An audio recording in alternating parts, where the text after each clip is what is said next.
ஆளுநர் பதவி என்பது தேவையற்றது எனவும் அது அகற்றப்பட வேண்டும் எனவும் மதிமுக பொதுச் செயலாளர் வைகோ தெரிவித்துள்ளார்.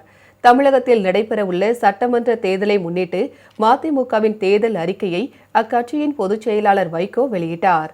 அதன் பின்னர் செய்தியாளர்களை சந்தித்த அவர், ஆளுநர் மாளிகையை ஏழை எளிய மக்கள் மற்றும் நோயாளிகள் தங்கும் இடமாக மாற்ற வேண்டும் என தெரிவித்தார்.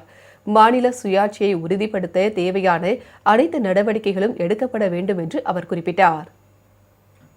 அரசியலில் களைத்து போனவர்களுக்கும் பதவி கிடைக்காதவர்களுக்கும் ஆளுகிற கட்சி தன் ஏஜெண்டுகளை நியமித்து அது ஆயிரக்கணக்கான ஏக்கர் பூமிகளை அபகரித்து கொண்டு ஜனநாயகத்துக்கு எவ்வளவு கேடு செய்ய முடியுமோ அதை இந்த ஆளுநர்கள் செய்ய துணிவார்கள் என்பதால் இந்த ஆளுநர் மாளிகைகள் ஏழை எளிய நோயாளிகள் வசிக்கின்ற இடமாக மாற்றப்பட வேண்டும் என்று